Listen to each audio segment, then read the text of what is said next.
Hello and welcome back everyone. And as promised, we will show you the most interesting games played in Norway Chess 2024. This is round 5 of the tournament. We are having Hikaru Nakamura, the US number 2 rated player versus the current world chess champion Deng Liren. Let's see how the game starts. So we get pawn to d4 from Ding, and now pawn to d5 from Hikaru, pawn c4 from Ding, and we get pawn to c5 from Hikaru. Such an astonishing opening, and also it's interesting one.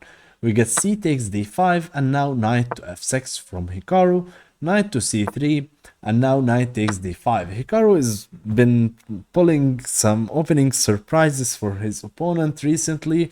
Who knows what we may see next, the Bone Cloud played or something. So here we get knight to f3 from white, and now c takes d4, queen takes d4 from white, knight takes c3, and queen takes c3, and now knight to c6. This is basically a standard theory of the queen's gambit. This is the three knights system, symmetrical, and let's see how the game goes. We get pawn to e4 from white, and now pawn to a6 to trying to prevent white from putting his bishop and pinning this knight on c6. We get bishop to e2 from white, and now pawn to e5 from black. And at the same time now bishop to b4 is being threatened. So we get pawn to a3 from Deng Liren defending that. And now we get bishop to g4 from black, and now short castles from Deng. We get rook to c8 lining up the rook from Hikaru to the white queen on c3, and now we get queen to b3 putting pressure on the b7 pawn, and knight to a5 hitting the queen and defending the pawn on b7.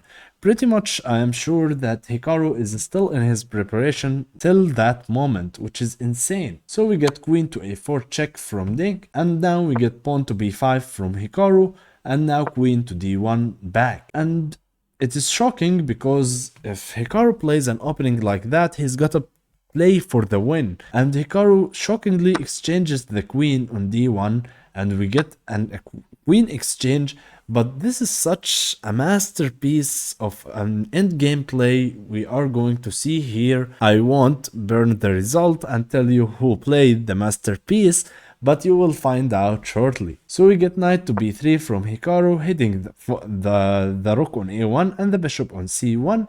We get rook to b1 from Ding, and now we get bishop to c5, putting pressure on the pawn on f2, and also preparing to maybe move his king or maybe castling. Who knows? We are still going to find out. King to f1, unpinning the pawn on f2, and now we get pawn to f6, defending the pawn on e5, as now the bishop is defended on e2. We get rook to d3, hitting that knight on b3, and we get bishop to e6 back, defending the knight. Hikaru is saying, I like my knight here, it is blocking your own development, you cannot move your pawns, also at any time I want I can capture that bishop. So we get knight to d2, Ding is annoyed by that knight on b3, so okay, let's make some exchanges. Hikaru says, no, I like my knight more, let's go knight to d4, and pressure that bishop. Maybe later on we can capture the bishop and play bishop to c4 and try to pin the rook in case of the knight moves from watching out of the c4 square. So we get pawn to b4 from Deng Liren, and now bishop to b6. Bishop to b2 was played, hitting that knight, trying to get rid of it. And now Hikaru says, okay, you can take my knight, but I want the light square bishop, as your dark square bishop is not really doing any damages for me. I got my pawns blocking it out on e5 and f6, and yeah, this knight cannot move because bishop to c4 is going to be such a serious problem. So if we look at the black position, Hikaru says, okay, it's great, we've got a bishop pair, we are controlling the open c file, let's finish our own development and place king to e7. This is the delayed bone cloud of Hikaru. Of course, it's not good to castle in this position because the king is more active. The king is more active on e7 rather than g8.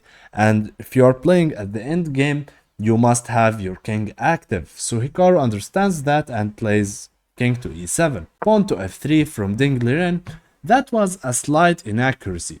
The engine is telling that rook to c3 was the best move, which after that exchange happens, right now h5 is going to be played, and after rook to c1, pawn to g5 is going to be played. The engine really loves the idea of grabbing some space on the king side, and after knight to f1 we will get bishop to c4 check, king to e1, and rook to d8, and after all of that black is slightly better after knight to g3 and pawn to h4. That was the best for Ding Liren, but Ding Liren plays pawn to f3, trying to consolidate his pawn on e4 first and try to stop any nonsenses with pawn to f5. So shockingly we've got g5 from Hikaru, fixing that pawn on f3, making sure that white could never play f4 to try to open the diagonal for his bishop, and now we get rook to c3 offering the rook exchange. Like it is the same position as we can see before, but instead we don't have pawn to h5 and this knight is not on g3 as we just showed you. Rook to c3, rook takes c3, we've got rook to c2 first after rook to c3, and now we've got bishop to c4 check from Hikaru. Hikaru is checking that white king, and right now the white king is so stuck. Of course, you cannot capture the bishop. The computer won't let me do it because the knight is pinned with the king, and at the same time the king has got no good squares to run to. So Ding chooses to play king to e1 rather than king d1 because king to d1 may run into some problems after rook takes c3, bishop takes c3, and rook to d8. You may run into some troubles with that pin. So Ding chooses to go to e1 instead, and now we get bishop to f2 check from Hikaru. Such a good move and such an impressive move, because right now if white captures, then after rook takes d2, then this king is going to go to g1, and right now black is still better because he achieved a rook on the second rank, and the rooks on second rank are the most they are in their most powerful spot. So after bishop to f2, Ding got scared from that and played king to d1. And of course the engine is saying it is a mistake because after rook takes c3, bishop takes c3, then we are going to get rook to d8 and there is going to be some problems on that file. This is why right now I showed you before why was king to d1 a mistake, and Hikaru amazingly found it. And that's why I was telling you it is such a masterpiece that Hikaru made at the end game. So we get rook to a1 from Ding Liren trying to push for pawn to a4, and now we get bishop to f1 from Hikaru. He's using that pin to get his bishop to f1 and maybe later on g2 to try to win some pawns on the king side to try to win the game. So we've got g3 from Ding Liren defending his pawn, and now we get bishop to e3 trying to put even more pressure on the knight. Maybe later on we could go bishop to g2 and try to capture those pawns. So we've got a4 from Ding Liren. Ding Liren is trying to get off away of that pressure. Man, it has been such a long game, and this king is going all the way around, and the pieces are not playing with each other that well. So we've got b takes a4 from Hikaru, and now rook takes a4, and now bishop to b5, hitting that white rook. We've got rook to a1, and now rook to d3, completely saying, I don't know what to say, but this is such a beautiful move because it is hitting the bishop, and the bishop cannot move because it will drop the knight on d2. So you have to defend your bishop.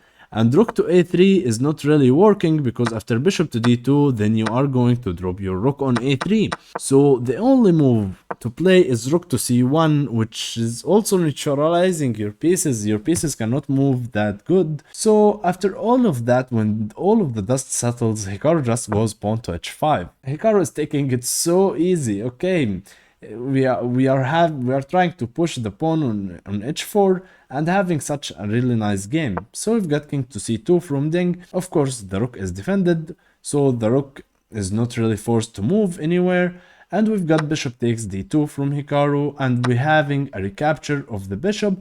And now Hikaru just says, okay, we won a pawn, That's great, that's enough to win the game.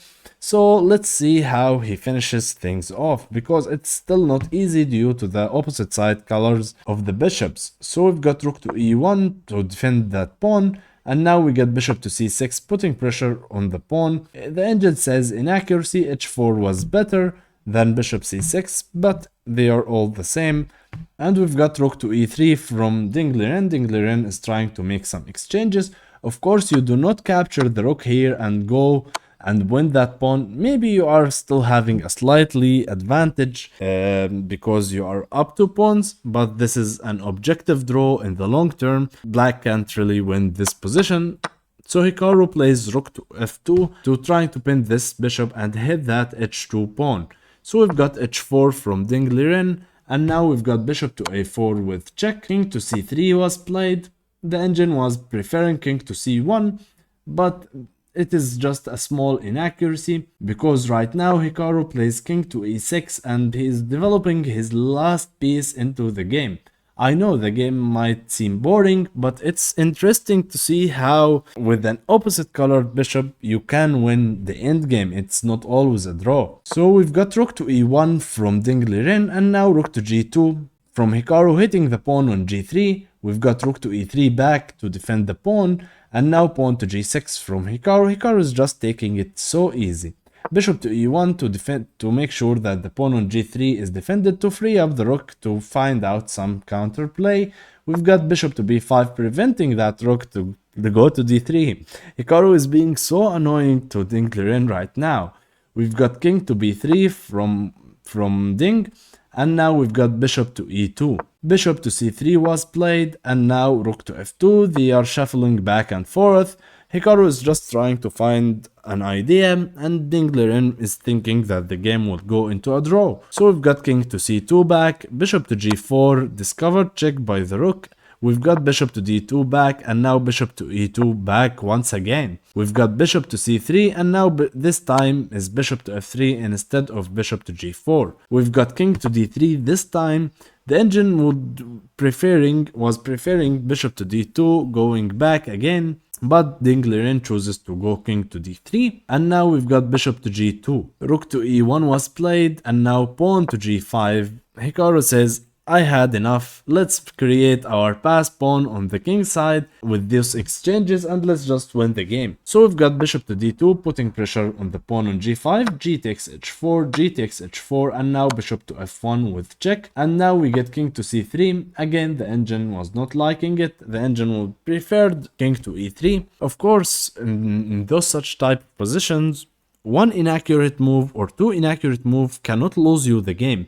But we've had so much inaccuracies that Liren had made, so maybe after all of that inaccuracies, they are all adding up and making the position from worse to worse, and the position gets keep getting worse. So this is why the whole inaccuracies are not good. So we've got bishop to e2, completely paralyzing that rook from defending that pawn. We've got bishop to e3 from Ding, and now we've got rook to h2, putting pressure on the h4 pawn. We've got bishop to c5, and after bishop to b5, believe it or not, Liren just resigns the game immediately, as there is no good way to defend the pawn on h4, and with this pass pawn and with the other pass pawn, which is potentially will be created, the position is not holdable anymore, and Liren thought, okay, you win, Hikaru, goodbye. And I hope you guys enjoyed watching this game. Make sure to stay tuned for the other more interesting ones coming up. Also, if you like to watch some complex chess with interesting middle games, make sure to check our latest videos we dropped on the channel, and we will keep up with the next rounds, and goodbye.